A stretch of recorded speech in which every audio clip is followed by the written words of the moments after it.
Bonjour.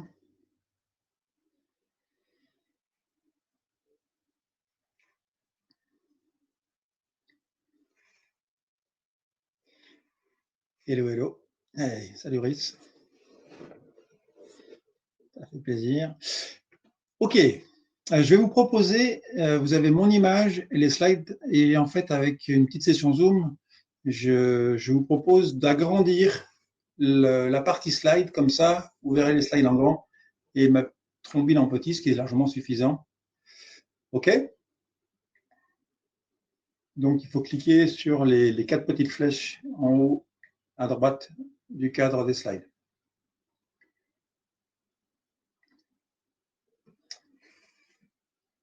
Et si je fais ça,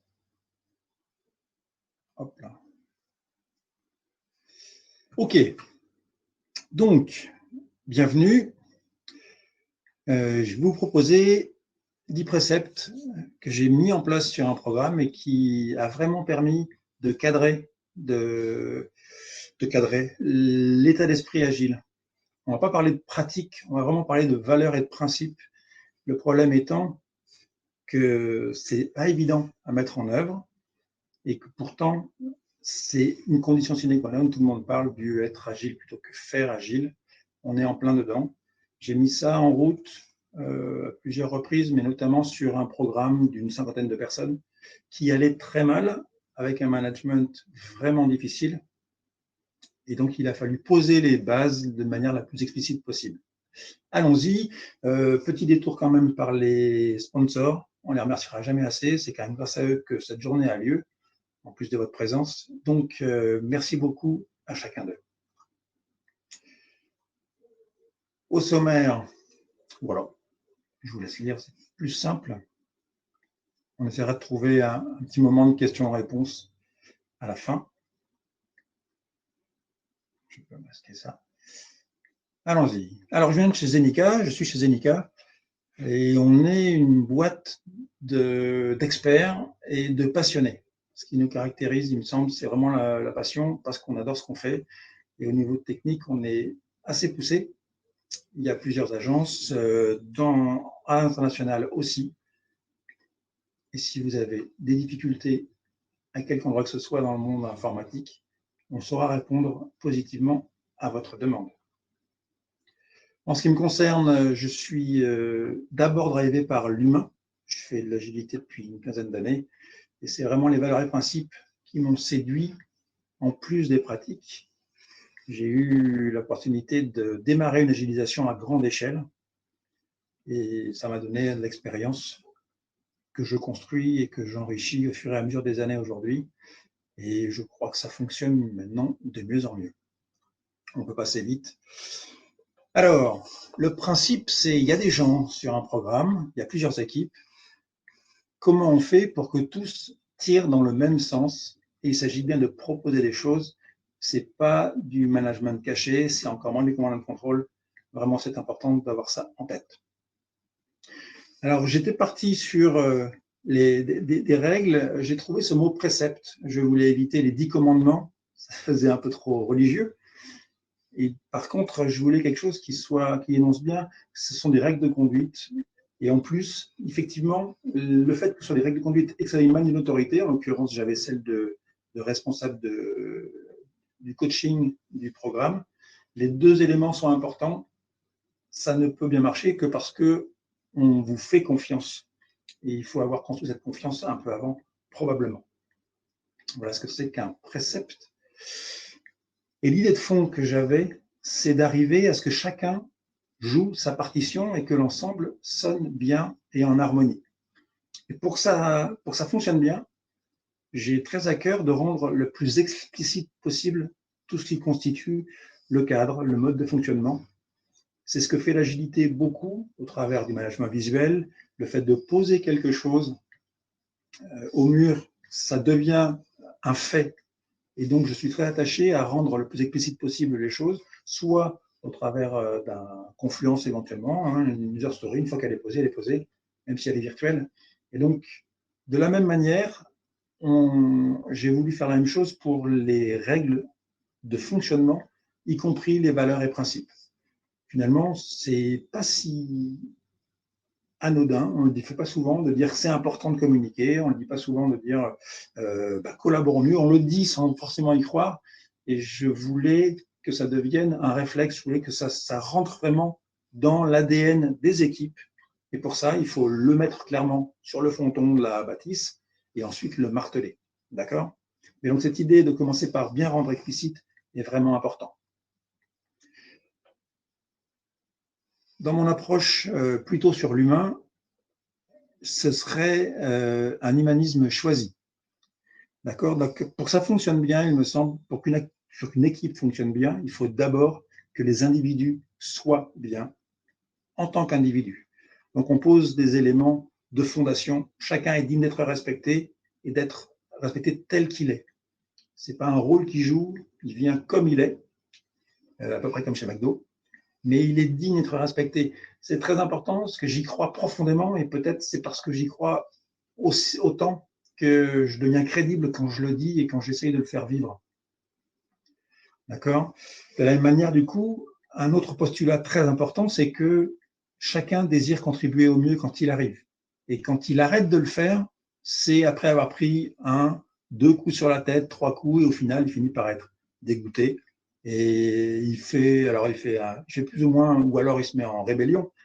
Mais au départ, il voulait juste contribuer. C'est un ressort très humain qui consiste juste à dire « j'aimerais apporter ce que je suis, j'ai de la valeur, j'ai quelque chose à apporter, avec qui je peux le mettre en œuvre. » Et donc, chacun arrive avec quelque chose de très positif et c'est très important, il me semble, de rester sur ce positif et de surfer dessus. D'accord? On pourrait parler de gagnant-gagnant parce que l'entreprise ou le projet ou le programme va en bénéficier et la personne, quand on se met à accepter celui qui vient, ses compétences et qu'on l'écoute et qu'on reconnaît son travail, petit détail, eh bien, les choses vont vraiment changer. Donc, c'est vraiment piloté par le positif et pas par la sanction. Quand je suis arrivé, juste avant que j'arrive, il y avait un copil hebdomadaire où on m'a raconté que les gens étaient régulièrement sermonnés, voire engueulés vraiment de manière désagréable. J'ai voulu transformer ça tout de suite. Et en l'occurrence, il suffisait d'oser dire « je vous écoute, vous êtes digne d'être respecté et je sais que vous contribuez au mieux. Comment vous proposez de faire pour que ça marche bien ou que ça marche mieux ?» En fait, ça crée un cercle vertueux qui fonctionne vraiment. Il faut peut-être juste oser, dans tout ce qui est gestion de projet, ou plus, finalement, on gère le risque. On n'a pas de garantie. Même quand on fait du cycle en V et qu'on veut tout prévoir, on n'a pas de garantie que ça marchera. Quand on se met à miser, comme dans l'agilité, sur les gens et sur la relation et sur le fail possible, ben on n'a pas de garantie non plus. On a juste constaté que ça fonctionne mieux et que les gens sont plus adhérents et donc plus motivés et que le résultat final est meilleur quand on mise plutôt sur l'humain que sur le command and control. C'est une question de pragmatisme presque, d'accord? Donc, piloter plutôt par le positif, toujours regarder ce qui est positif, encourager chaque fois qu'il y a possibilité, jamais quand c'est du fake, jamais faire du fake, mais par contre, chaque fois que c'est possible, encourager, voire hypertrophier un petit peu pour que la personne se sente reconnue, valorisée, et ça donne envie, ça donne de la motivation et ça donne envie de continuer. Donc, la reconnaissance, elle est vraiment là. On le fait dans l'agilité avec la revue, la sprint review. Souvent, c'est un moment aussi qu'on célèbre au moment de la rétrospective. Ces moments de reconnaissance-là, dans le framework agile, ils sont essentiels. On le dit, on le redit. Donc, c'est quelque chose que j'ai pu conserver au maximum. L'autre point qui n'est pas nouveau et que j'aime bien relever quand même, c'est que comme personne n'est parfait, on a le droit de se tromper. Alors attention, il y a une expression qui court souvent, c'est le droit à l'erreur. Et je préfère maintenant dire qu'on a la possibilité de se tromper. Cette possibilité de se tromper, c'est pour apprendre quelque chose et éviter de refaire la même erreur. Ce n'est pas du tout pour dire je peux me planter autant que je veux, et puis c'est pas grave. Si, c'est grave, ça plante des gens, ça plante le programme. Par contre, si c'est pour apprendre, on a pu se tromper, et par contre, on essaie de ne pas recommencer. Donc voilà, ce postulat premier autour de l'individu, vous savez que se tromper, c'est très humain, au final, et on apprend comme ça. On dit qu'il faut à un bébé environ 3000 tentatives pour se mettre debout. Si on lui avait donné l'ordre de se mettre debout seulement quand il serait en mesure de rester sur ses deux pattes, eh ben, il serait encore à quatre pattes et on le serait tous. Donc c'est vraiment important, ça fait partie de l'apprentissage et on a tous à apprendre collectivement pour affiner et s'améliorer de plus en plus vers l'efficacité. L'autre point qui me paraissait important en tant que postulat, c'est une fois qu'on a posé l'humain au centre, c'est de se rappeler qu'on est là pour servir l'objectif et que c'est une logique gagnant-gagnant, ce que j'évoquais déjà. Donc, on regarde quel est l'objectif du groupe et c'est vers ça qu'on se met au service. D'accord? Et l'objectif générique, je dirais, c'est apporter de la valeur au destinataire final. Ça paraît parfois pas anodin de le redire, à tel point que c'est la première phrase du manifeste Agile.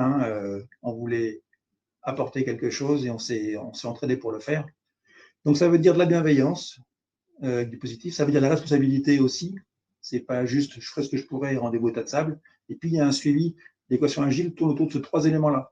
Et je trouve que c'est vraiment important de rassurer des managers vis-à-vis de ces choses-là, parce que souvent, quand on leur dit il faut être bienveillant, ils entendent il faut être gentil. S'il y a un problème, j'ai pas le droit de le dire.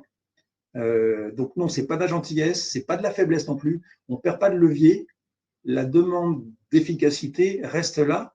On va juste regarder comment on fait pour être de plus en plus efficace, plutôt que taper chaque fois qu'on n'est pas content.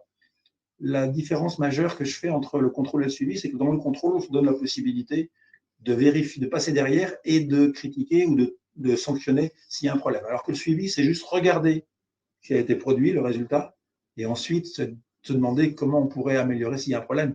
Mais la logique, le mindset à l'intérieur est vraiment différent. Donc je dis toujours suivi oui et contrôle non. OK? Alors, du coup, c'est pas un monde de bisounours, on me l'a souvent dit au début. Ton truc, s'il faut être gentil, on est des bisounours. Non, ça fonctionne mieux.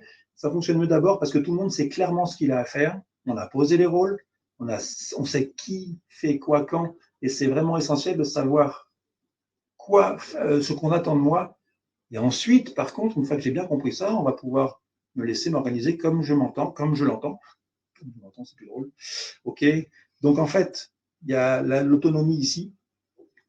Je vais passer assez vite parce qu'on les revoit dans les préceptes. Mais qu'on soit bien d'accord que c'est être exigeant au service de l'efficacité, mais exigeant avec bienveillance. Et donc la fiabilité pour tout ça reste essentielle. Dernier point avant d'attaquer vraiment les préceptes, l'adhésion doit être librement consentie.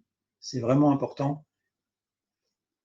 Si j'ai rédigé les préceptes, je les ai proposés, et je demandais à chacun de les amender et ou de les valider, mais en tout cas, j'ai embarqué personne tant qu'il n'avait pas dit c'est bon pour moi. On a retouché un certain nombre de phrases, on a retouché des formulations, on a rajouté des choses, parfois on en a enlevé, mais en tout cas, c'est quelque chose qu'on a co-construit et c'est vraiment important.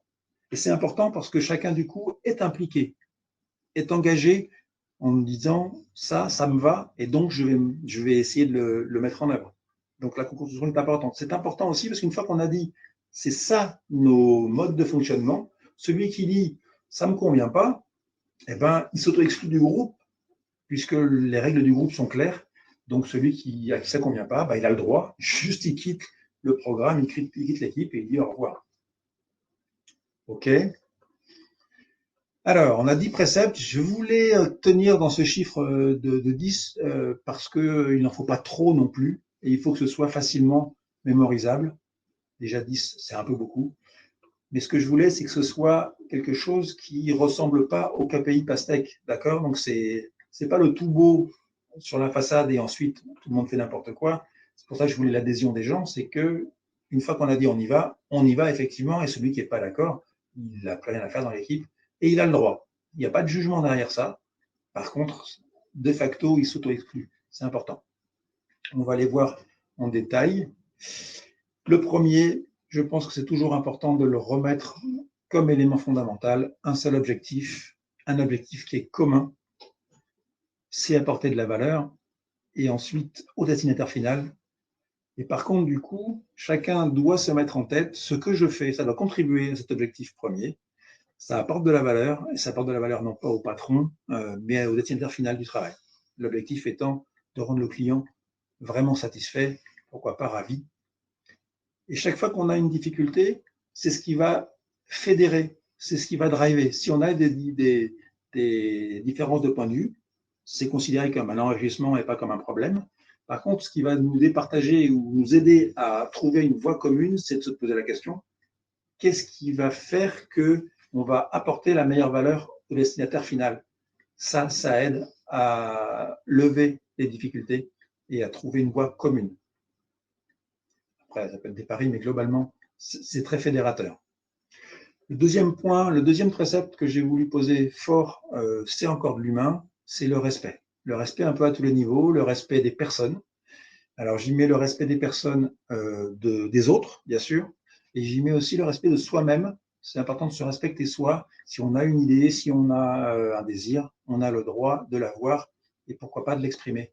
Je trouve que c'est vraiment très important. Deuxième point, le respect des rôles. Ça fonctionne bien quand tout le monde sait ce qu'il a à faire et qu'il s'arrête là où son rôle s'arrête. Donc, j'ai une appétence importante à bannir l'ingérence. Une fois qu'on a dit ça, on va faire attention, on ne va pas voler à l'autre sa responsabilité.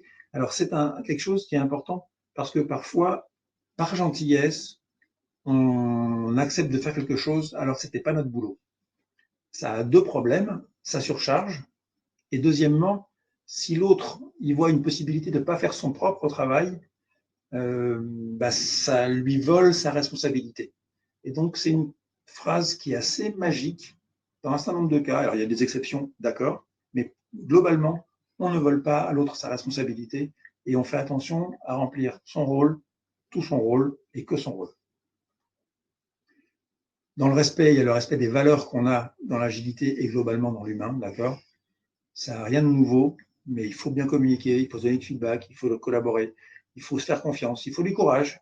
C'est pas nouveau, d'accord. De l'honnêteté, la bonne foi. J'ai vu des cas où certains étaient assez borderline. Donc, s'il y a besoin, on ressortira cette notion-là. Et puis, responsabilisation. Et puis, il y a des principes. Cet objectif commun, le fait qu'on fait de la qualité, qu'on y a un minimum de compétences à avoir, qu'on veut de la pérennité, on veut que quelque chose, que le produit qu'on va apporter dure dans le temps, qu'il y ait du bon sens, qu'on s'améliore en continu, etc. Bon. Alors, c'est un peu il y a aussi les règles qui sont décidées ensemble et puis celles de l'agilité, pourquoi pas du système. Hein. Le client a des contraintes, et ben, il faut respecter aussi ces règles-là. Donc, cette notion de respect englobe vraiment beaucoup de choses et me paraît essentielle. Et c'est assez facile de le ressortir quand il y a besoin, une fois qu'on l'a posé. OK ? Alors, avec des focus, c'est vrai que c'est essentiel de bien communiquer et de donner du feedback et que ce soit le plus transparent possible. C'est la base des interactions. Là encore, je parle du manifeste, d'accord? Donc, j'avais appelé les gens à donner ou à demander du feedback en permanence. C'est tellement facile de ne pas se comprendre. Donc, ça veut dire que, comme le dit le manifeste encore, on se lève de sa chaise et on va voir quelqu'un plutôt que de lui envoyer un mail. Et puis, s'assurer que l'autre a bien compris, c'est assez compliqué. Ça veut dire aussi qu'il y a un certain nombre de réunions récurrentes au sein du palier, du programme, et que ces réunions sont ouvertes à tous. Éventuellement, si je ne suis pas censé être là et si ça m'intéresse, je viens et puis je vais me mettre un scotch sur la bouche, mais j'ai la capacité à y aller pour simplement informer et pourquoi pas contribuer. C'est important, ça fait partie de la transparence que de pouvoir avoir des réunions où on n'est pas dans un entre-soi. OK.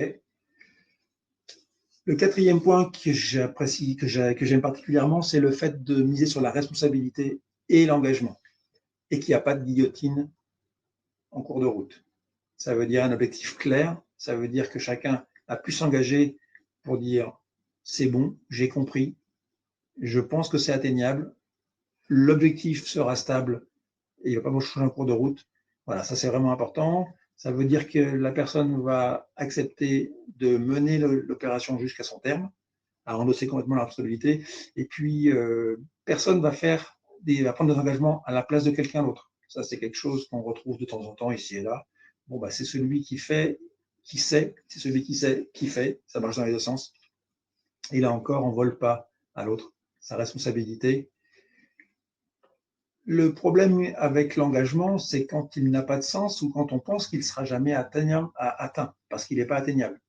Et donc, la guillotine là-dessus est très, c'est-à-dire en gros la sanction, hein, le fait de désigner à un moment donné comme coupable, c'est une vraie difficulté. Donc, on va faire attention à ce que les gens se sentent en sécurité avec tout ça. C'est ce qu'on avait dans le postulat numéro 1 avec l'humain, mais au final, c'est bien être en sécurité, pouvoir dire ce qu'on a à dire si on pense que ça apporte quelque chose. Le 5e parle de confiance, et la confiance est accordée par défaut à chacun. On part là encore du principe que chacun fait de son mieux, et donc une fois qu'on a dit ça, ça inclut bien sûr tous les niveaux hiérarchiques du programme. Si jamais il y a un doute là-dessus, en l'occurrence, il n'y en avait pas. Ce qu'on m'a fait confiance, et du coup, ils étaient juste attentifs à regarder ce qui se passait, mais ils m'ont accordé leur confiance. Et cette confiance que moi j'ai accordée aux gens a rejailli sur tout le programme.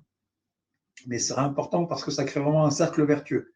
S'il y a un moment, si on croit quelqu'un quand il dit ça rentre pas, ou on n'arrivera pas à le faire dans ces conditions-là, on ne pourra pas livrer à l'heure, et bien une fois qu'on a commencé ce cercle vertueux, la personne va pouvoir vraiment construire dessus. S'il se sent écouté, ça marchera vraiment. D'accord? Ça va booster la motivation à donner le meilleur de soi-même.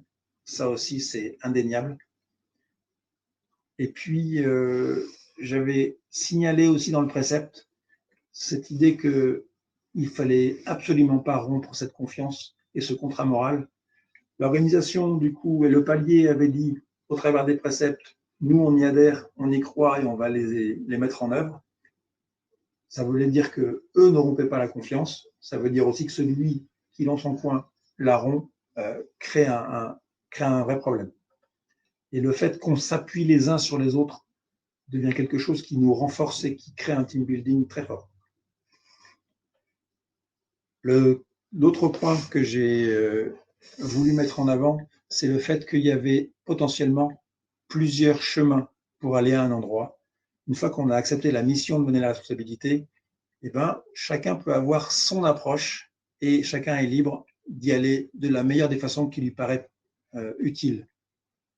C'est très utile, c'est très systémique. J'aime beaucoup ça. L'important, c'est pas le chemin qu'on prend, c'est le résultat. Et si jamais, au final, quelqu'un croit que c'est le bon chemin, s'il a la compétence pour, si c'est son boulot, si c'est son rôle, eh ben, on va lui faire confiance. Et vous allez voir que, je redis le mot qu'on vient de voir juste avant, mais les préceptes s'auto-enrichissent et s'auto-nourrissent. Et on a besoin de l'ensemble pour que ça fonctionne bien. Dans le dernier point, le résultat, c'est le respect des valeurs et des principes et de ces préceptes. C'est comme ça qu'on y arrivera. C'est considéré comme le cadre de fonctionnement pour que ça fonctionne le mieux possible. L'autre point que je voulais absolument éviter, c'était de buter sur les problèmes et de s'arrêter et de désigner des coupables. Donc en fait, j'ai une maxime que j'érige vraiment en postulat aussi. On ne cherche pas de coupables, on cherche des solutions. Une fois qu'on a pris un gadin, on l'a pris, on se relève. Comme disait, je crois, Socrate, le problème, c'est pas de tomber, c'est de ne pas se relever. Donc, on a une difficulté, on la regarde en face, on ne cherche pas qui s'est planté, on cherche comment on trouve des solutions ensemble. Et là encore, on s'appuie sur le précepte 1 qui est avoir un objectif commun. L'important n'est pas de savoir qui a raté, mais comment, malgré la difficulté, on va quand même se lever et trouver des solutions ensemble. Et si on n'a pas cet objectif qui est vraiment commun, on va retrouver des silos, des objectifs différents, et on va se retrouver à tirer dans des sens opposés. Là, c'est catastrophique. Donc, c'est vraiment important. Je redis l'idée qu'on a le droit de se tromper, mais que c'est une possibilité qu'on se donne. Et il n'y a pas de sanction quand on se trompe, mine de rien. La phrase complète, c'est possibilité de se tromper sans sanction. Et c'est pour apprendre afin de ne pas refaire l'erreur. Donc, pour avoir ça, on a le précepte de communication et de transparence, feedback compris. OK? Le point qui fait qu'on apporte de la valeur et qu'on apporte la bonne valeur, c'est qu'on aura mis de la qualité à tous les niveaux. Et donc, la qualité n'est plus une variable d'ajustement. Souvent, on a notre triangle et la qualité n'est même pas dedans. Et pourtant, c'est ce qui prend une baffe en premier dans les projets, puisque c'est ce qu'on commence par rogner pour essayer de maintenir les 3 premiers. C'était ce qu'on faisait avant. Donc là, j'avais affiché très haut l'idée que la qualité n'était plus une variable d'ajustement, que ce qu'on veut, c'est apporter vraiment de la bonne valeur. Ça veut dire qu'à tous les niveaux, on fait attention à ce qu'on fait. Le code est propre, les tests disent que ça marche.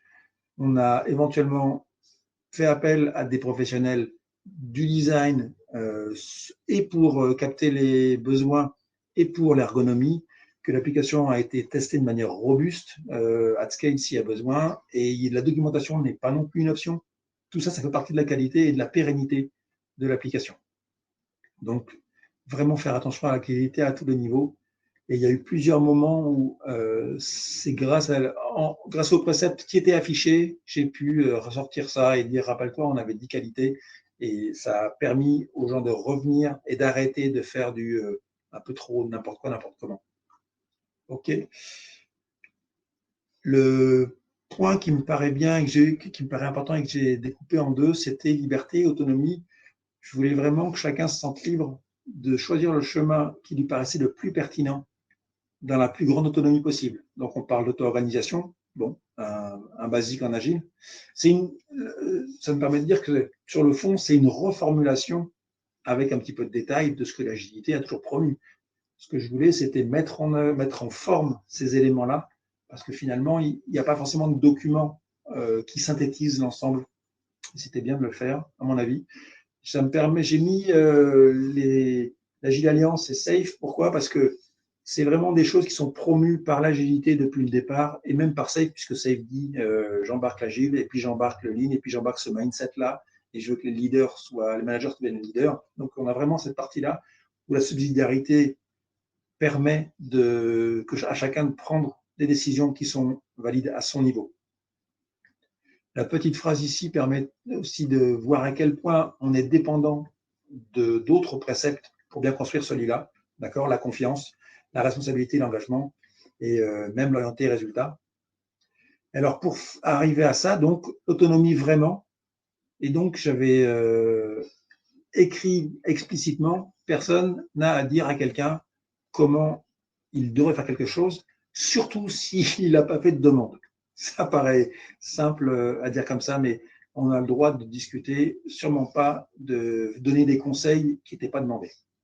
Autonomie réelle, liberté vraiment, s'auto-organiser pour le faire. Et puis la subsidiarité, je ne sais pas si tout le monde est à l'aise avec le mot, mais il s'agit vraiment de permettre à chacun de pouvoir décider ce qui relève de son niveau. Il y a toujours des choix, et là, on retrouve l'idée de confiance. OK. L'autre point qui va avec la liberté et l'autonomie et que j'avais rédigé, c'était le vote avec les pieds. Alors, ça a fait bizarre à certains parce qu'il y en a même plein qui ne connaissaient pas. Hein. L'idée, c'est je participe si j'ai quelque chose à donner ou à prendre, mais j'y vais parce que je pense que ça va m'apporter quelque chose ou que j'ai quelque chose à apporter. Et donc, j'ai érigé en principe cette possibilité que chacun fasse les choses parce qu'il pense que c'est bon pour son travail. Le principe donc qui est fondé sur la responsabilité, il n'est pas sur le je fais ce que je veux, virgule éventuellement et je t'emmerde, d'accord? C'est pas je fais ce que je veux, c'est pour pouvoir honorer ma responsabilité au mieux possible, j'ai besoin de prendre du temps, je peut-être priorise, je vais pas à la réunion parce que j'ai quelque chose à livrer, voilà. C'est chacun fait en fonction de ce qu'il pense être ses priorités et en fonction de sa mission. Donc, c'est bien une question de priorité. Et l'idée reste de voir comment contribuer au mieux aux objectifs pour livrer la bonne valeur au bon client. Donc, s'il y a besoin, si je me trouve à une réunion et que je me dis finalement, j'ai rien à y faire, je le dis gentiment, diplomatiquement, mais je peux m'en aller, j'ai le droit de m'en aller et les autres ne vont pas être vexés. C'est très important, c'est quelque chose qui demande un peu de pratique. Je sais que c'est une loi qui vient avec les open space, là, ou forums ouverts. Et je me rappelle que la première fois, on avait fait ça à Gilles Grenoble. On avait eu beau le dire, finalement, la première année, ça avait peu marché, un peu, mais pas grand-chose. Il a fallu plusieurs éditions pour qu'on voit les gens se sentir tout d'un coup une vraie liberté intérieure de dire ben, je vais me balader, j'y vais si je veux, je pars si je veux. Donc ça s'apprend, cette liberté, ça s'apprend, cette capacité à se déterminer et à s'autodéterminer. Mais d'abord, c'est très efficace. Et ensuite, finalement, il suffit que tout le monde soit au courant pour l'accepter avec respect. Par contre, j'avais signalé que l'info qui serait utile aux autres doit être diffusée, et ça peut être ma responsabilité que de la diffuser, et c'est aussi ma responsabilité que d'aller chercher l'info si je pense que quelque chose devrait ou pourrait m'impacter. Par contre, j'avais dit quelque chose qui était important, c'est que on a le droit de dire j'y vais pas. Par contre, on n'a pas le droit de dire j'étais pas au courant si on avait été invité et qu'on avait à prendre connaissance d'une information et qu'on l'a pas fait. D'accord? Si je dis j'y vais pas, j'ai au moins à lire le compte rendu ou l'information qui pourrait m'impacter. Et avec ce truc-là complet et cette façon de rédiger, il y avait vraiment la possibilité pour chacun de gérer au mieux avec les contraintes et les priorités du moment. Le dernier point, le dernier précepte que j'ai voulu mettre en avant, c'est que la hiérarchie, en fait, devrait ne pas exister. Ça fait appel au management agile, finalement, ou au leadership. Hein. Et au final, le manager qu'on avait a été conquis par l'état d'esprit qui était véhiculé par ces préceptes. Et avant que j'arrive, il hurlait parfois, il criait fort et il engueulait un peu tout le monde, mais c'était pour essayer de faire remplir sa responsabilité, qui était que le truc devait sortir. Et ça sortait pas bien. Mais le problème, c'est que sur le fond, c'était pas que ça lui faisait plaisir de hurler, c'est juste qu'il essayait de maintenir le cap et ça décalait. Mais finalement, avoir ouvert cette porte de ces 10 préceptes, par ces 10 préceptes qui ouvrait à quelque chose d'officiellement différent, mais qui correspondait beaucoup mieux à ses valeurs, en fait, il a été ravi. Et donc, ça me permet de signaler que, en fait, c'est possible. Ça paraît bête, mais oui, c'est possible. Et donc, j'ai écrit que personne ne devrait être confronté à une relation hiérarchique au sein du programme. Et il était OK. Par ailleurs, j'ai banni tout système d'escalade à l'intérieur du programme au motif de la responsabilisation réelle des gens. Il n'y a pas besoin de ping-pong, il n'y a pas besoin de taper via un chef, parce qu'en fait, on ne tapait plus. Et donc, il n'y avait plus besoin d'escalade. Ça a marché assez bien. Et donc, les managers, finalement, quels sont leurs rôles? Ce n'est pas si évident. Et donc, j'ai essayé de synthétiser qu'ils ont à donner une responsabilité qui est claire et explicite et stable, hein, que l'objectif est considéré comme atteignable par celui qui va la prendre en charge. Non, ça c'est très très important aussi. C'est du respect et en même temps c'est efficace. Et ensuite, s'assurer que les moyens et outils nécessaires ont été fournis pour avoir l'objectif. C'est beaucoup de bon sens, mais comme là où j'étais, le bon sens n'était pas près de chez nous, eh ben, ça a permis de remettre ce bon sens au premier plan.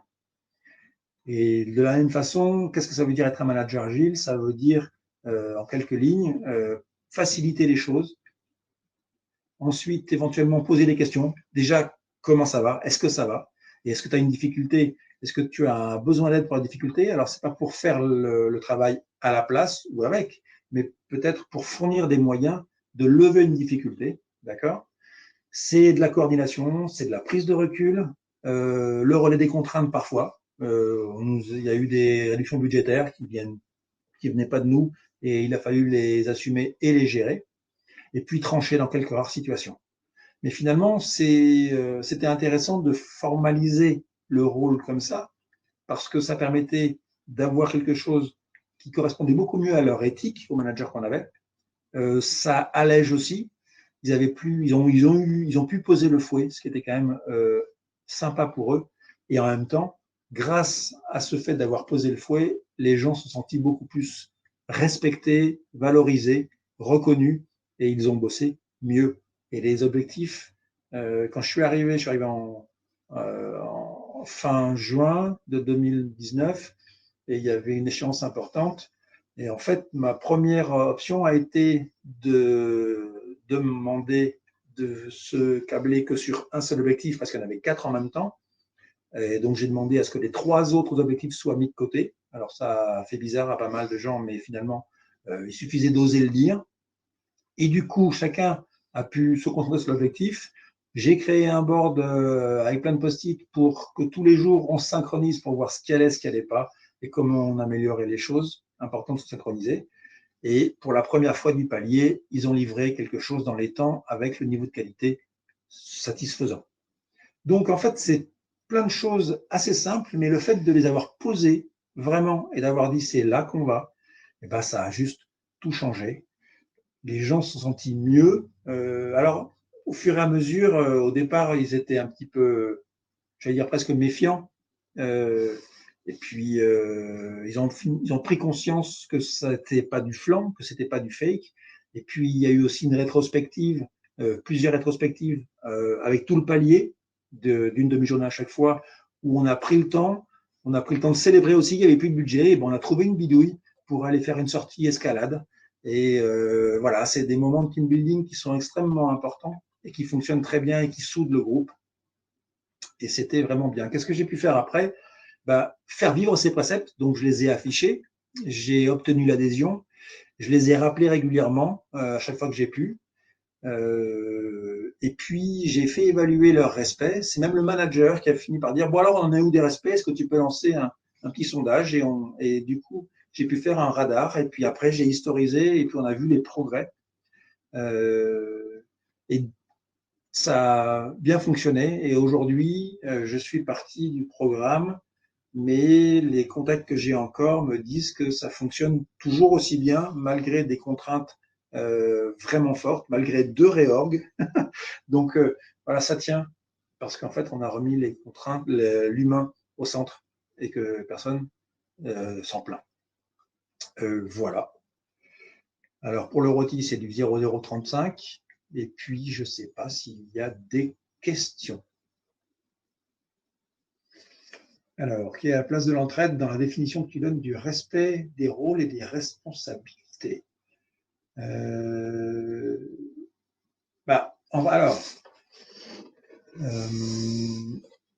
l'entraide, elle sera invocable à chaque fois qu'il y aura besoin. On était sur le même plateau. À l'époque, on n'était pas encore confinés, faut être honnête. Ça joue, mais l'entraide, elle était permanente. En fait, on a créé des instances de synchro très régulières, et donc l'entraide était permanente entre développeurs, entre PO. On s'est même mis à safe pour l'occasion et ça a été assez facile.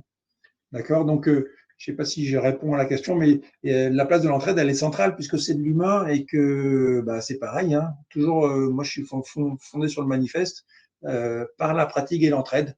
Donc, dès que quelqu'un avait un besoin, et il avait le droit, parce qu'il n'était pas jugé, encore moins condamné, il avait le droit de poser la question et de dire j'ai un souci, et il était aidé à chaque fois. Je peux le certifier parce que je l'ai vu un certain nombre de fois. D'accord. Après, as-tu co-construit ou imposé les préceptes au manager? euh, Alors, j'ai co-construit avec le palier, avec les membres du programme, dont les managers. Mais dès le départ, les managers étaient considérés comme des gens qui avaient un rôle et pas une position hiérarchique. Donc, ils ont été englobés. Je leur ai demandé, comme aux autres, de valider, et ils l'ont fait. Mais j'ai pas co-construit d'abord en m'assurant qu'ils étaient d'accord. Voilà. Bon, alors après, est-ce que j'ai une force de persuasion ou est-ce qu'ils n'ont pas osé? Peut-être la force l'avantage que j'ai eu dans cette histoire-là, c'est que le palier allait très mal avant que j'arrive et donc ça ne pouvait pas continuer comme ça. Peut-être que ça aide ça. Mais je pense qu'il n'y aurait pas eu ça, j'aurais agi de la même façon. Euh, Est-ce que j'ai répondu à la question? Je ne sais pas que dit le chat sur le sujet. Non, ça ne dit pas. Dites-moi si j'ai répondu ou pas.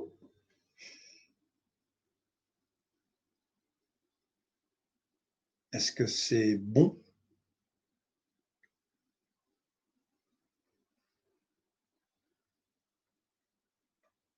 Hop. Et ben voilà, j'étais ravi de passer ce moment avec vous. Je pense que je vais voir comment, mais je vais mettre le document en question, qui est un document Word au départ, hein, en libre accès, en Creative Commons quelque part.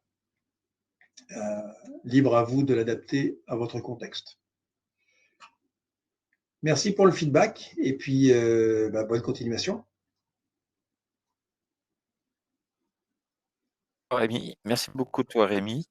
J'en profite pour rappeler aux participants, si vous voulez aller voir tous nos gentils sponsors qui vous attendent dans l'atrium, n'hésitez pas à faire un petit tour dans leur salle, pardon. Et bonne fin de journée à tous et à demain pour ceux qui seront là. Merci beaucoup. Yo. Au revoir à tous.